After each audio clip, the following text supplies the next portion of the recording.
Shalom, shalom, shalom, chers tous. Je suis l'apôtre Serge Gérubal. Je viens pour cette part d'enseignement avec un thème qui va vraiment nous aider. Le 10 types des délivrances. De partout où vous nous suivez, nous devons vraiment comprendre d'abord qu'est-ce qu'est la délivrance.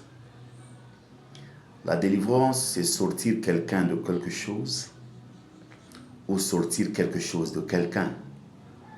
Lorsque tu te retrouves, par exemple, dans une prison, tu dois être libéré, c'est une délivrance.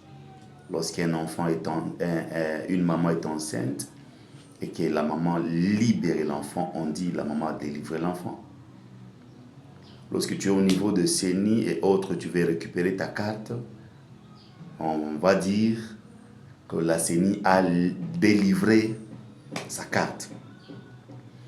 C'est comme ça que j'ai donné une définition simple. La délivrance, c'est sortir quelqu'un de quelque chose ou sortir quelque chose de quelqu'un. J'aime vraiment ce que le prophète Isaïe avait dit lorsque nous lisons Isaïe chapitre 61, verset 1er. Il était en train de prophétiser ce qu'allait être la mission de Jésus-Christ, puisque lui-même Jésus-Christ est venu pour la délivrance. Alors le prophète va nous lire cela, Isaïe 61, verset 1er. Ésaïe 61, verset 1er, oui. Nous lisons au nom de Jésus-Christ. Amen. L'Esprit du Seigneur, l'Éternel est sur moi. Oui. Car l'Éternel m'a oint pour porter de bonnes nouvelles aux malheureux.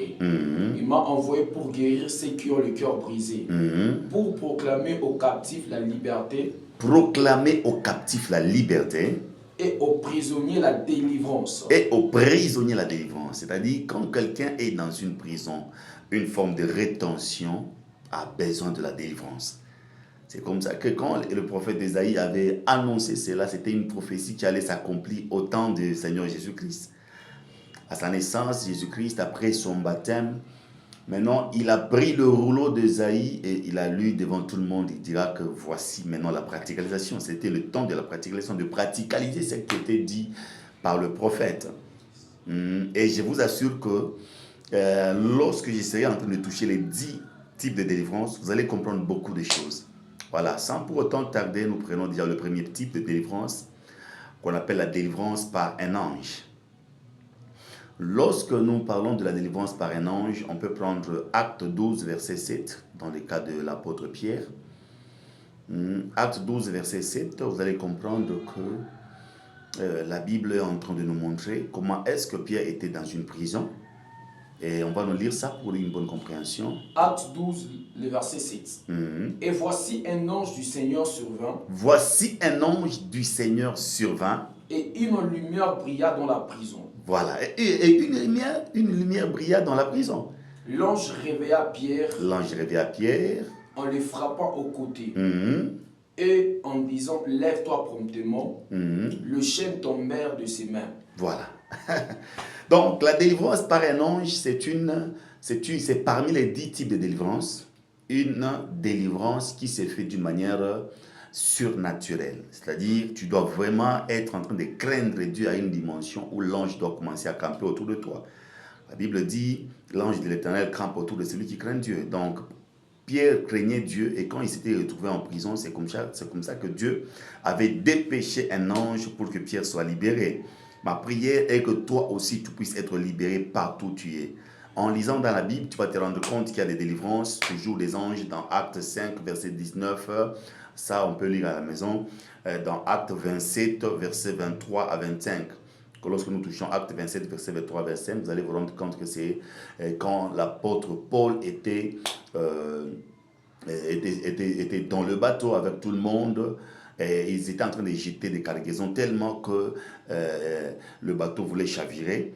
Mais l'ange du Dieu qu'il servait l'était apparu et dira à Paul, aucun de vous ne mourra, car je suis l'ange de Dieu, du Dieu que tu sers. Donc, c'est ça, le premier type de délivrance. Deuxième type de délivrance, c'est la délivrance par l'onction ou par l'huile. La délivrance par l'onction ou par l'huile. Ésaïe chapitre 10, verset 27. Ésaïe chapitre 10, verset 27, la Bible dit, « En ces jours, son fardeau sera ôté de dessus ton épaule, son joug de dessus ton cou, et l'huile fera éclater le joug. » Dans certaines versions, on ne cite pas l'huile, on dit « Et l'onction fera éclater le joug. » Dans certaines versions, on dit « Et la graisse fera éclater le joug. » Donc ici, on comprend que quand l'onction est sur quelqu'un, cette personne peut imposer ses mains sur une personne et la personne est libérée d'une chose. N'oubliez pas la définition de base. J'ai dit que la délivrance était sortir quelqu'un de quelque chose ou sortir quelque chose de quelqu'un. Si par exemple tu as quelque chose qui ne te permet pas d'évoluer, tu te sens retenu dans une prison, dans une forme de prison, une fois que quelqu'un porte l'onction et qu'il impose les mains sur toi, tu seras facilement libéré. Ça, c'est la délivrance par l'onction. Donc, vous allez comprendre qu'il y a certains jougs que le diable place sur des gens. Ce sont des jougs spirituels. En étant en contact avec quelqu'un qui a l'onction, tu es libéré. À l'instar de la femme qui perdait le sang, était sous le joug du diable. Elle perdait le sang, elle perdait le sang, elle perdait le sang. Et le fait qu'elle a touché seulement la robe de Jésus-Christ, comme Jésus-Christ était oint, sa robe était ointe. C'est comme ça que cette femme était libérée. Ça, c'est la délivrance par l'onction. Troisième type de délivrance, c'est la délivrance par la restitution. La délivrance par la restitution. Là, vous allez nous lire ça dans Exode chapitre 22, verset 1er. Exode chapitre 22, le verset 1er. Oui. La Bible déclare, si un homme dérobe un bœuf, si un homme dérobe un bœuf, ou un agneau, et qu'il l'égorge ou le vende, il restituera 5 bœufs pour le bœuf et 4 agneaux pour l'agneau. Voilà. Donc, si tu as été volé par quelqu'un, on t'a volé un bœuf, on t'a volé l'agneau, alors comment Dieu va te délivrer de ces pleurs-là? Comment Dieu va te délivrer de cette situation? C'est-à-dire que tellement qu'on t'a volé les bœufs, la personne qui t'a volé doit te restituer. C'est-à-dire on te délivre de ces pleurs de vol-là. Tellement que tu es en train de pleurer pourquoi on t'a volé. Et la Bible est claire. La Bible dit celui qui va te voler un bœuf doit te restituer 5 bœufs. Et celui qui va te voler une brebis doit te restituer au moins 4 brebis. Ça, c'est la délivrance. On te délivre des pleurs, on te délivre du vol. Tu étais en train de pleurer. Oh, voilà pourquoi je prie pour que tous ceux qui sont en train de me suivre, si on t'a volé quelque chose, on te restituera avec bénéfice. On te restituera avec bonus. De partout où tu es, la distance n'est pas une barrière. Qu'on te restitue au nom de Jésus-Christ de Nazareth. Quatrième type de délivrance, c'est la délivrance par restauration. My God. La délivrance par restauration, c'est une délivrance extraordinaire. J'aime vraiment cette forme de délivrance dans Joël chapitre 2, verset 25. Joël chapitre 2, verset 25. Joël chapitre 2, verset 25. La parole déclare. Oui. Je vous remplacerai les années comme dévorer les... Je vous remplacerai les années. C'est qu'ici, vous allez comprendre que la phrase commence par « je vous remplacerai ». C'est-à-dire la délivrance. Tu es en train de passer par quelque chose et la situation dans laquelle tu te retrouves a été produite par ce qu'on va nous lire ici. Je vous remplacerai les années qui ont été dévorées par qui? La sauterelle, le gélec, les asiles et les gazam.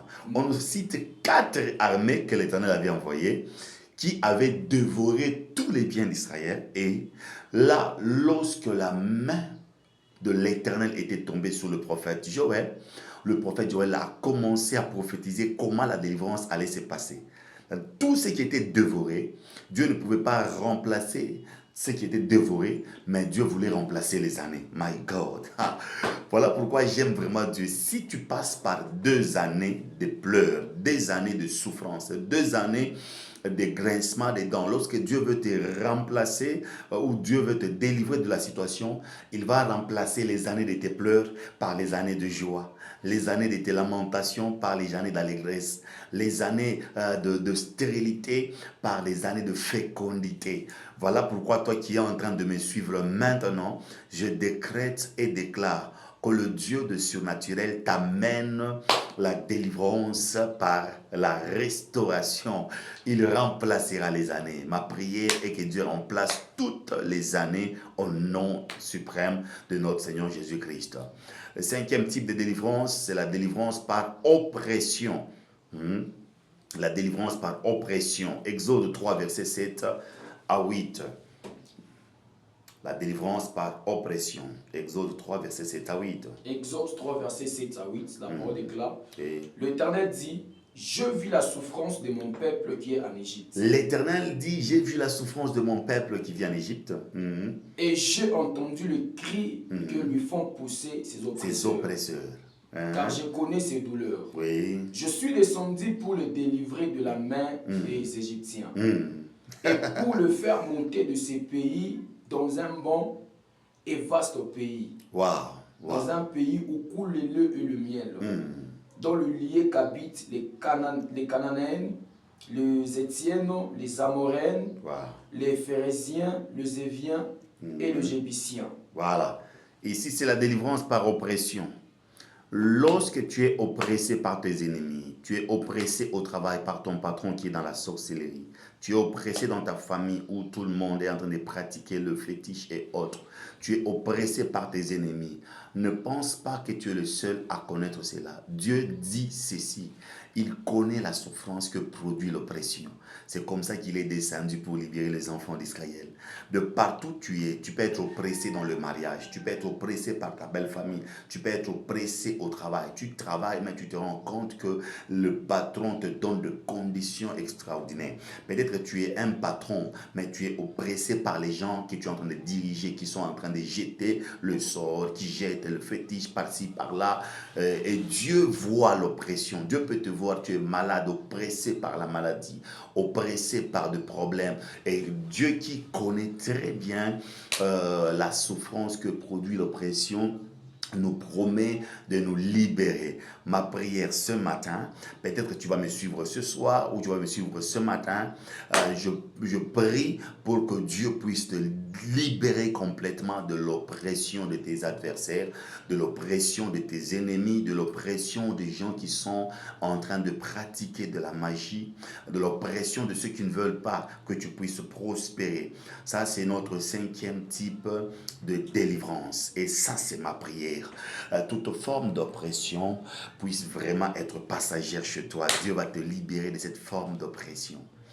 6e type de délivrance, c'est la délivrance par les jeûnes et prières. Matthieu 17, verset 21. La délivrance par les jeûnes et prières. Matthieu 17, le verset 21. Mais cette sorte de démon ne sort que par la prière et par le jeûne. Et par les jeûnes. Vous allez vous rendre compte qu'ici, c'était un papa qui avait un enfant qui tombait souvent dans l'eau et dans les feux. Il avait amené cet enfant auprès des disciples de Jésus-Christ. Ils ont prié, ils voulaient canceller, ils voulaient faire la délivrance, mais ils n'étaient pas capables de le faire. C'est comme ça qu'après juste ce moment, ils ont remarqué que Jésus-Christ venait d'une montagne. Jésus-Christ a passé toute la nuit à la montagne en prière et en jeûne. Et quand ils avaient remarqué que Jésus-Christ descendait, Jésus-Christ est arrivé là-bas, il a dit, vous êtes homme de peu de foi. Et puis Jésus-Christ a cancellé, il a chassé cet esprit. Pourquoi? Puisque cet esprit-là ne partait que par les jeûnes et prières. Quand tu le fais par prière, ça ne part pas. Tu dois combiner les deux, les jeûnes et la prière. Et Jésus-Christ les avait enseigné que cette sorte de démon ne parte que par le jeûne et prière. Oh, j'ai pris que si tu es en train de passer par une situation compliquée, tu passes par des moments compliqués, que Dieu t'accorde la facilité d'être libéré lorsque tu vas jeûner. Imaginez, tu es dans une situation où tu essayes de tout faire, tu n'es pas libéré, mais quand tu vas prendre la décision de jeûner, la décision de prier, cette sorte de démon va te quitter, ça va va te lâcher et tu seras en train de témoigner autre chose. Ma prière est que tu reçoives la grâce de prier et de jeûner, que tu commences à faire même des jeûnes de demi-journée pour que certaines sortes de démons puissent partir et te quitter fortement. Septième type de délivrance, c'est la délivrance par l'adoration prophétique. La délivrance par l'adoration prophétique. 1 Samuel chapitre 16 verset 23. La délivrance par l'adoration prophétique. 1 Samuel chapitre 16 verset 23. 1 Samuel chapitre 16, le verset 23. Oui. Et lorsque l'Esprit de Dieu était sur Saoul, David prenait la harpe et jouait de sa main. Saoul respirait alors plus à l'aise et se trouvait soulagé. Et le mauvais esprit se retirait de lui. Imaginez-vous, Saül était possédé par un mauvais esprit venant de Dieu. Et la Bible dit que David jouait de la harpe. Quand David jouait de la harpe, Saül était libéré. Donc, sans les toucher, Saül était libéré. Je voulais ouvrir une parenthèse. Nous devons faire attention. Nous n'oublions pas que les sons véhiculent des esprits. Et dans le cas de David, lorsqu'il jouait à la harpe, il était en train d'adorer Dieu. Donc, le son là véhiculait les anges de délivrance. Le son là chassait des esprits. C'est comme ça que certaines musiques, lorsque tu les entends, lorsque tu les écoutes, tu finiras par être possédé ou être délivré. Par exemple, il y a des musiques comme le rock et autres. En écoutant cela, tu peux être possédé parce que ça véhicule des esprits. Voilà pourquoi on peut te dire non, n'écoute pas telle musique. N'écoute pas des musiques qu'on appelle séculières et tout ça. Des fois, ça véhicule certains mauvais esprits. Puisque derrière chaque son, il y a toujours un esprit.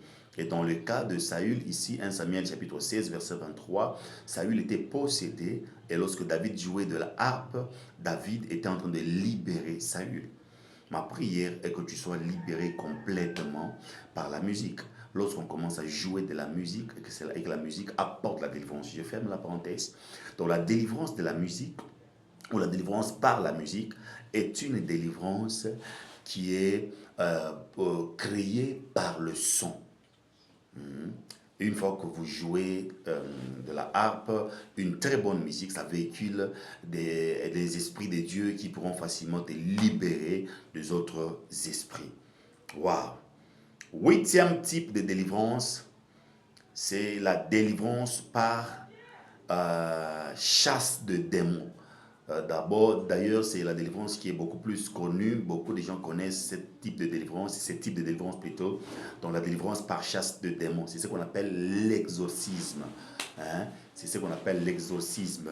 Beaucoup de gens pensent que la délivrance, c'est chasser seulement les démons. Non. Même quand tu ne connais rien et qu'on t'apprenait quelque chose, tu es délivré de l'ignorance.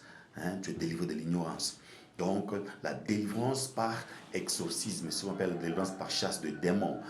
Marc chapitre 16, verset 9. Vous allez vous rendre compte que ici, Marc 16, verset 9. Marc 16, verset 9. La parole déclare, Jésus étant ressuscité, le matin du premier jour de la semaine, apparut d'abord à Marie de Magdala, de laquelle il avait chassé 7 démons. Donc, Marie de Magdala avait des démons et on avait chassé 7 démons de Marie de Magdala. Donc, la chasse de démons, c'est ce qu'on appelle l'exorcisme. Alors, beaucoup de gens sont habitués à cette délivrance. Quand quelqu'un tombe, vous commencez à chasser. Sortez! Sortez! Ça, c'est l'exorcisme. Ça peut te prendre beaucoup de temps. Il y a des gens qui ne sont pas même dans cette dimension-là de commencer à chasser en criant. Certaines personnes, ils peuvent juste te toucher comme ça, ils te regardent dans les yeux et les démons partent directement. On peut aller aussi au 17e verset, toujours dans Marc 16. 17e verset. Le 17e verset. Voici le miracle qui accompagneront ceux qui auront crié à mon nom. À mon nom, c'est au nom de Jésus-Christ. Ils chasseront les démons. Ils chasseront le démon. C'est-à-dire, nous avons déjà reçu ce pouvoir-là de chasser le démon. Et lorsqu'on reçoit ce pouvoir de chasser les démons, on ne le reçoit pas des autres personnes, on le reçoit de Jésus-Christ. Quand tu crois, il a dit, voici le pouvoir qui va accompagner ceux qui ont cru en mon nom. Ils chasseront de démons. When you believe in his name. Et quand tu crois en son nom, il y a un pouvoir qui te sera donné pour chasser de démons. Et c'est très, très, très, très important. Après cela, il y a le 9e type de délivrance. C'est la délivrance contre le mauvaise personne. My God. La délivrance contre le mauvaise personne. En parenthèse, les méchants. La délivrance contre le mauvaise personne. 2 Thessaloniciens chapitre 3 verset 2. 2 Thessaloniciens chapitre 3 verset 2. La délivrance contre le mauvaise personne. Chapitre 1. 2 Thessaloniciens chapitre 3 verset 2. La Bible déclare, et afin que nous soyons délivrés des hommes méchants. Afin que nous soyons délivrés des hommes méchants. Voilà. Dans la vie, Dieu peut s'arranger de manière à te délivrer des hommes méchants. Toutes les mauvaises personnes, si tu vois quelqu'un quitter ta vie, il ne faut pas toujours pleurer. Des fois, c'est la délivrance des hommes méchants. Ça allait t'arriver un moment où tu n'allais pas être supporté. Dieu peut permettre à ce que tu sois délivré des hommes méchants pour ta paix, pour ton évolution, puisque le chapitre qui va suivre n'était pas vraiment un chapitre où ceux qui sont partis devraient aussi avoir leur phrase dedans. Donc Dieu peut te libérer de certaines personnes et surtout nous prions, surtout plutôt nous pleurons quand quelques personnes parvenaient à nous quitter. Non, Dieu peut te délivrer de certaines mauvaises personnes pour que tu commences un nouveau chapitre. Tous ceux qui partent n'ont pas été envoyés dans nos vies pour rester éternels. Il y a certaines personnes qui sont dans nos vies pour une saison. Lorsqu'ils partaient, c'est que ça pouvait être aussi la volonté de Dieu. Donc, bénissez le Seigneur. C'est Dieu qui dit ici, dans 2 Thessaloniciens, il dit que nous sommes délivrés de mauvaises personnes, de méchants. Alléluia. Et le 10e type de délivrance, c'est la délivrance par un prophète. La délivrance par un prophète. Osée chapitre 12 verset 13. La délivrance par un prophète. Dans certaines versions, c'est Osée chapitre 12 verset 14. Vérifie un peu. Chapitre 12, le verset 13. La parole déclare, Jacob s'enfuit au pays d'Aram. Oui. Israël servit pour une femme. Oui.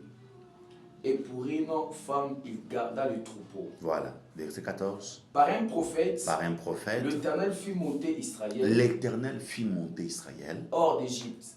Et par un prophète, Israël fit garder. Voilà. Dans ce cas, ici, les enfants d'Israël étaient esclaves. Il fallait qu'ils puissent être libérés. Comment être libérés? Dieu avait dépêché un prophète. Et lorsque ce prophète était parti pour les délivrer, pour les libérer complètement. Alléluia. Excusez-moi, la Bible dit, par un prophète, Israël fut sorti hors de l'Égypte, et par un prophète, Israël fut gardé. Donc, un seul prophète a gardé tout Israël. Et vous allez comprendre comment est-ce qu'il les a gardés, comment est-ce qu'il les avait libérés. Lui qui n'avait pas une armée physique comme ça, il avait un bâton, puisque un prophète n'est pas n'importe qui. Un prophète a un mandat. Il peut te faire sortir d'une situation où tu es allé voir le médecin et le médecin n'était pas capable. Il peut te libérer d'une situation. Il peut arriver juste dans ta maison par une prophétie, te dit, est-ce que tu peux déménager, tu quittes cette maison. En prenant seulement la décision de quitter la maison, automatiquement, toutes choses pourront changer. Donc, dans ce cas ici, on comprend. On peut aussi toucher un deuxième exemple, c'est dans le cas du prophète Élisée. Il y a Jéricho qui était en train de souffrir. Les gens de Jéricho souffraient puisque Jéricho était sous la malédiction. Il fallait qu'ils aillent voir un prophète du rang de Élisée pour qu'il puisse libérer la ville. Il a pris du sel, il a déposé ça sur un plat blanc et puis il est allé, il est rentré à la source, il a fait quoi? Il a assaini l'eau de Jéricho. Ma prière est que tu puisses recevoir une forme de délivrance dans n'importe quelle situation par laquelle tu es en train de passer, tu dois recevoir ta délivrance. Tu as besoin d'une prière, tu as besoin de la délivrance, tu as besoin de la suivi de prière. Toi qui es en train de nous suivre à notre chaîne télé Jérubal TV, tu vas voir le numéro de téléphone qui sera en train de défiler de partout où tu seras dans n'importe quel pays. Appelle-nous pour une prière de délivrance. Et toi qui vas nous suivre sur notre chaîne YouTube, vous allez voir le numéro qui sera là-bas pour la suivi de prière. Toi qui seras en train de nous suivre sur Facebook, tu vas voir le numéro qu'on va mettre là-bas qui va te permettre de nous contacter et on pourra faire ta délivrance. De partout où tu es en train de nous suivre, sois fortement béni. C'était votre humble serviteur, l'apôtre Serge Jérubal, depuis la République démocratique du Congo. Que Dieu vous bénisse et shalom.